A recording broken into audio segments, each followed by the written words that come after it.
فرمایا لا اقسم بہذل بلد وانت حلم بہذل بلد. آگے فرمایا ووالد وما ولد. فرمایا اس والد کی قسم جس کے آپ ولد ہیں. سبحان اللہ. ایک معنی اس کا یہ بھی ہے. اس کا مطلب پتہ کیا ہے؟ میں دھیرے سے بتا دیتا ہوں. فرمایا اس باپ کی قسم جس کا بیٹا محمد جیسا ہے. سبحان اللہ. وہ جو نہیں فرمائی آپ حضرات نے. علماء نے یہاں پر کچھ معنی لکھے ہیں. فرمایا اس والد سے مراد کیا ہے؟ فرمایا والد سے مراد یا تو حضرت ابراہیم علیہ السلام ہے جن کی نسل پاک میں سے آقا کریم علیہ السلام تشریف لائے. سمجھ آئی؟ اور حضرت ابراہیم علیہ السلام نے بھی دعا کی تھی باری تعالیٰ میں نے گھر تو تیرا بنا لیا, اب اس کی اجرت و مزدوری عطا کر. محبت کا ترجمہ کر رہا ہوں. تو کہا کیا؟ فرمایا گھر میں نے بنا لیا ہے, اس کو بسانے والا محمد میری نسل میں پیدا فرما. اور جب یہ دعا کر رہے تھے اس وقت آپ اس پتھر کے اوپر تھے جسے مقام ابراہیم کہتے ہیں, جو آج بھی خانہ کعبے کے دروازے کے سامنے ہے.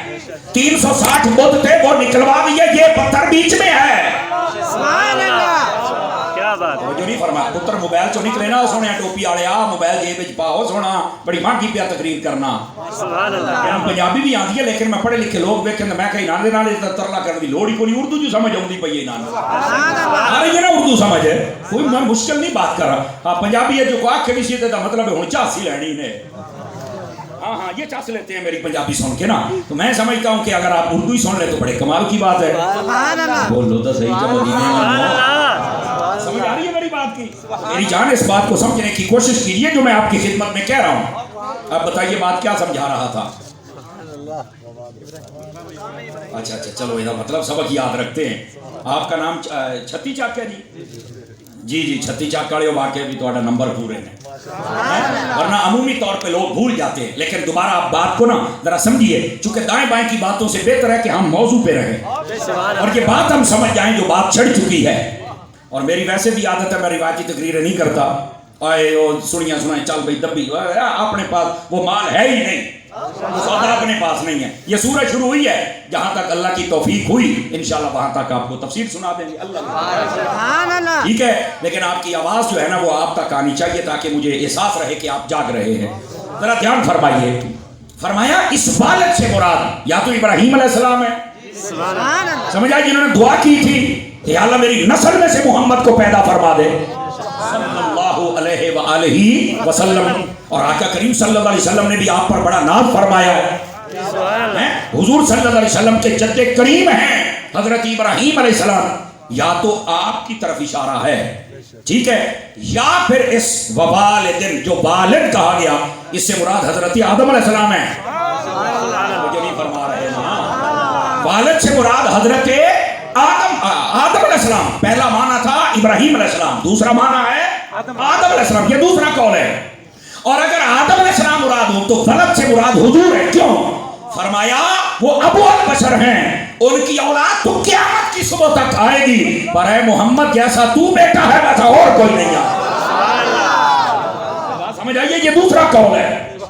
ٹھیک ہے, پہلا ابراہیم علیہ السلام کا تھا کہ والد وہ ہیں اور بیٹے محمد ہیں صلی اللہ علیہ وسلم. دوسرا والد آدم علیہ السلام اور بیٹے حضور ہیں. اب تیسرا معنی بھی سن لیجیے. بعض علماء فرماتے اس والد سے مراد خود حضور ہیں. نہیں توجہ فرمائی. اگلی بات پر میں دھیان کر چاہتا ہوں کہ اگر آپ کو سمجھ آ جائے, اور اس پر حدیث بھی ہے باقاعدہ, میں اپنی طرف سے نہیں کہہ رہا. اور اس حدیث پاک کو تفسیر روح البیان کے اندر علامہ اسماعیل حقی رحمۃ اللہ علیہ آپ نے لکھا اسی آیت کی تفسیر کے اندر. آپ فرماتے ہیں کہ اس والد سے مراد خود حضور ہیں اور ولد یعنی اولاد سے مراد حضور کی ساری امت ہے. فرمایا اس والد کی قسم یعنی محمد تیری قسم, اور تیری اولاد یعنی تیری امت کی قسم. حضور اکرم علیہ السلام نے ارشاد فرمایا, ایک روایت میں یہ ہے آقا کریم علیہ السلام نے فرمایا آنا مثلو ابیکم. فرمایا لوگوں میں تمہارے لیے تمہارے باپ کی جگہ ہوں. السلام نے فرمایا ہوگا, روحانی طور پر بات ہو رہی ہے. اور یہ حضور نے خود فرمایا وَأَزْوَاجُهُ أُمَّهَاتُهُمْ, اس کی تفسیر پڑھیں جہاں پر فرمایا نا کہ لوگوں یہ جو ہمارے حبیب ہیں نا جن کا نام نامی اسم گرامی محمد صلی اللہ علیہ وسلم, ان کی بیویاں ایمان والو تمہاری مائیں ہیں. وہیں پر علماء نے لکھا کہ جن کی بیویاں تمہاری مائیں ہیں ان بیویوں کا جو شوہر ہے وہ بھی تمہارا باپ ہے. سبحان اللہ. اور یہ روحانی طور پر مراد ہے بات. ایک معنی یہ ہے اور ایک معنی اور بھی ہے. اب آنے لگی ہے بات اور میں چیک کرتا ہوں سنی کتنے بیٹھے سارے یہ کرنٹ لگنا چاہیے. اور وہ کیا ہے؟ فرمایا والد، اس سے مراد ایک معنی یہ بھی ہو سکتا ہے کہ والد سے مراد حضور کے باپ عبداللہ ہو. والد سے مراد حضور کے باپ عبداللہ ہوں اور ولد سے مراد خود محمد عربی کی ذات. تیرے باپ کی بھی قسم اور تیری بھی قسم. کیا بات. میرا خیال ہے اگر یہ ظاہری معنی ہمیں سمجھ آ جائے تو نبی پاک کے والدین کا ایمان تو یہی ثابت ہو جاتا ہے. گرامی قدر حضرات، یہ اگر ایک موضوع ہے نا ایمان والدین، اگر اس کو چھیڑوں تو بات بہت لمبی ہو جائے گی. پر میں صرف ایک بات بتا دوں. بعض لوگ کہتے نہیں انہوں نے کلمہ نہیں پڑھا تھا لہذا وہ مسلمان نہیں ہے. میں نے کہا پگلے، اللہ تجھے عقل دیتا تو تجھے سوچ لیتا. کلمہ تو مصطفیٰ نے 40 سالوں کے بعد پڑھایا. نبی پاک کے والد تو اس وقت فوت ہو گئے تھے جب ابھی آپ اپنی والدہ کے شکم میں تھے. ابھی یا 2 ماہ یا 6 ماہ رہتے تھے آپ کو دنیا میں آنے سے. باپ پہ نہیں فوت ہو گئے اور ماں 5 سال کی عمر میں فوت ہو گئی. تو بعد میں 40 سال بعد حضور نے کلمہ پڑھایا. تو کیسے تو کہہ سکتا ہے کہ انہوں نے کلمہ نہیں پڑھا؟ ہاں وہ زمانہ پاتے حضور کلمے کا کہتے، وہ نہ پڑھتے تو پھر ہم بات کرتے. اگر انہوں نے زمانہ پایا ہی نہیں تو پھر آپ بکواس کیوں کر رہے ہیں؟ اتنا مجھے کہنے کی اجازت دیجیے کہ یہ لوگ جو کرتے ہیں وہ بکواس کرتے ہیں. حقیقت یہ ہے، میں ایک ہی بات کہہ دوں، تم اپنے بچوں کو حافظ بناتے ہو کیوں؟ کہا جی مولویاں کو سنیا ہے جیڑا بندہ اپنے پتر نو حافظ بنا چھڈے وہ بخشیا جاندا ہے، وہ دے ماں پیو بخشے جاندے.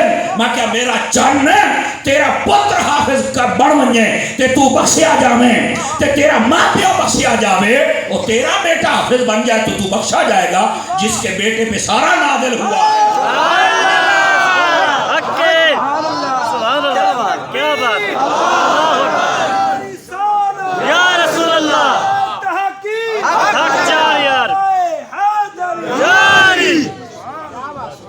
کیا بات ہے ماشاءاللہ سبحان اللہ. اس بات کو ذرا سمجھنے کی کوشش کیجئے یار، آپ کیا باتیں کر رہے ہیں. اور دوسری بات بھی سماعت کر لیجیے. میں جلدی میں ایک بات بتا دوں. جس زمانے میں حضور کے والدین تھے اسے زمانہ فطرت کہتے ہیں علماء کی زبان میں. فطرت کہتے ہیں خالی. کس سے؟ نبی سے خالی. نبی تو اس وقت تھے نہیں. 560 سال کا فرق ہے حضرت عیسیٰ علیہ السلام اور حضور کے درمیان. زمانہ تو وہ خالی ہے. ہاں اگر کوئی یہ ثابت کر دے کہ نبی پاک کے والدین نے کبھی کفر یا شرک یا بت کی پوجا کی ہے تو بات کرو. کہتا یہ تو نہیں ملا. تو میں کہا پھر دن عقل بھی کوئی نہیں ملی. پھر عقل بھی کوئی نہیں ملی. ہاں اگر تجھے عقل ملی ہوتی تو تجھے دلائل پڑھتا. جب نبی پاک دنیا میں تشریف لائے نا پیدا ہوئے، یاد رکھ لو اس وقت کوئی کمال نہیں بتا سکتا تھا اگر حضور کی ماں نہ بتا. یہ سارے کمال حضور کی ماں نے بتائے. حضرت اماں آمنہ رضی اللہ تعالی عنہا آپ نے بتائے. اور بتا دوں آپ کو، آپ نے مولویوں کا لکھا ہوا میلاد تو پڑھا ہوگا، سنا بھی ہوگا. حضور کی والدہ نے جو میلاد بیان کیا وہ نہ سناؤں آپ کو. 4 بندے بڑا چوپ شاہ بن کے بیٹھے ہوئے ہیں. ہم چوپ شاہوں کے ماننے والے ہی نہیں، ہم ان شاہوں کو مانتے ہیں جو نیزوں پہ چڑھ کے بھی بولتے رہے. نبی پاک صلی اللہ علیہ وسلم کی والدہ طیبہ طاہرہ حضرت آمنہ رضی اللہ عنہا، آپ نے جو حضور کی ولادت کے بارے میں ارشاد فرمایا ذرا وہ سنے نا. فرماتی ہیں لما ولد محمد صلی اللہ علیہ وسلم مدحونا مقبولا مختونا مطہرا معمبرا مسرجا وساجدا ورافعا يديه الى السماء وقال اللهم رب هب لي امتي. اب اس کا ترجمہ بھی سماعت فرمائیے. جزاک اللہ. کیا بات ہے یا رسول اللہ. زندہ باد. بزرگاں نعرہ لایا ہے تو مطلب کو گل ہوئی ہے تے تاں بزرگاں نعرہ لایا. لیکن صدقے جاواں جڑے چپ کر کے بیٹھے ہو بولو ہے ایک باری. دھیان کے ساتھ اس بات کو سمجھنے کی کوشش کی. حضور اکرم صلی اللہ علیہ وسلم کی والدہ ماجدہ کیا فرماتی ہیں؟ فرماتی ہیں لوگوں جب میرے بیٹے محمد پیدا ہوئے کیا ہوا؟ فرمایا جب آپ تشریف لائے نا تو سب سے پہلا جملہ تو آپ نے فرمایا خرج منی نور. فرمایا جیسے عام عورتوں کو عوارضات لاحق ہوتے ہیں اور ان کے لیے تکالیف کا مرحلہ ہوتا ہے، میرے لیے کچھ بھی نہیں تھا. فرمایا میرے بیٹے ایسے میرے جسم سے جدا ہوئے جیسے نور نکلتا ہے. میں نے کہا رب نے بھیجا، وہ بھی کہتے ہیں نور. جس سے پیدا ہوا وہ بھی کہتی ہے نور، تو مولوی تو کیوں نہیں مانتا مصطفیٰ کو نور؟ تجھے بھی تو ماننا چاہیے نا یار۔ تو پہلی تو بات ہے کہ ان کو عقل کا علاج کرانا چاہیے۔ اور دوسری بات، جب حضور پیدا ہوئے، فرماتی ہے میں نے جب توجہ فرمائی، اب ذرا ایک ایک بات سنتے آنا، فرمایا میں نے توجہ کی تو آنکھوں میں سرما لگا ہوا تھا۔ حضور کی شان ہے، اس پر میں نہیں چاہوں گا کہ کوئی بھی چپ کر کے بیٹھے، کوئی جو بھی ہے جہاں بھی ہے، لیکن حضور کی شان ہے۔ فرمایا توجہ فرمائی تو سر میں تیل شریف لگا ہوا تھا، زلفوں میں کنگھی مبارک ہوئی تھی، جس نے اقدس کو دیکھا تو انتہائی نظیف تھا، ستھرا تھا، خوشبوؤں کی لپٹیں آ رہی تھی، ہر قسم کی آلائش سے پاک تھا، ناڑوا کٹا ہوا تھا۔ اور اگلی بات فرمایا ختنہ شدہ پیدا ہوئے۔ حضور کی بات کا بیان کرتی ہیں، اور صرف یہاں تک نہیں، فرمایا آتے ہی میرے بیٹے نے کیفیت سجدہ بنائی، اور جب میں نے کان قریب کیے تو کہہ رہے تھے یا اللہ میری امت میرے حوالے کر دے۔ اور یار یہ کیسی شانوں والا نبی ہے جو آیا ہے، ستھرا بھی ہے، پاک بھی ہے، طیب بھی ہے، طاہر بھی ہے، نظیف بھی ہے، سجدہ بھی کرتا ہے۔ یہ بھی پتا ہے سجدہ کرنا کس کو ہے، یہ بھی پتا ہے میری کوئی امت ہوگی، یہ بھی پتا ہے بخشی کیسے جائے گی۔ یہ سارے کمالات کا جس کو علم ہے وہ محمد عربی کی ذات ہے، اور جس نے یہ سب سے پہلے کمال کائنات کو بتائے وہ کوئی مولوی نہیں تھا، کوئی مفسر نہیں تھا، کوئی محدث نہیں تھا، وہ تیرے اور میرے نبی کی ماں تھی۔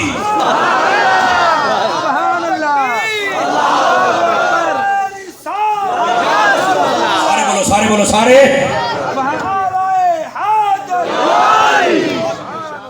بات سمجھ آئی ہے کہ کوئی نہیں آئی؟ کمال والی بات ہے یار، یہ ساری باتیں کس نے بتائی ہیں؟ یا کہ کریم صلی اللہ علیہ وسلم کی والدہ تو یہ بات طاہرہ رضی اللہ عنہا آپ نے بتائی ہیں۔ آج لوگوں کو ان کے بارے میں شک ہے، اپنی عقل کا علاج کرا۔ جو نہیں فرمائی یار، سنی بولو تو صحیح نا، کیا مسئلہ ہے آپ کو یار؟ سمجھ آ رہی ہے؟ اچھا کئی لوگ سر ہلا رہے ہیں اپنا، اچھی بات ہے، سر ہلانے کا مطلب ہوتا ہے تمہاری گردن میں سریا نہیں ہے، یہ بھی اچھا ہے، لیکن اگر گردن میں سریا نہیں تو زبان میں کیوں ہے؟ سبحان اللہ۔ آہستہ تو ہو جانا چاہیے نا ذرا یار۔ حضور کی شان سن کر بھی اگر کوئی بندہ نہ بولے، وہ بندے نے تو جوان ہو جانا چاہیے۔ سبحان اللہ۔ یہ ہے میرے آقا صلی اللہ علیہ وسلم آپ کی شان اقدس و انور۔ لیکن میں بات یہ بتا رہا ہوں ووالد وما ولد، ایک معنی یہ بھی ہو سکتا ہے کہ والد سے مراد حضور کے والد ہوں، ولد سے مراد خود حضور ہوں، یہ بھی ہے۔ سمجھ آ رہی ہے؟ گرامی قدر حضرات، یہاں سے بھی حضور اکرم صلی اللہ علیہ وسلم آپ کی شان اقدس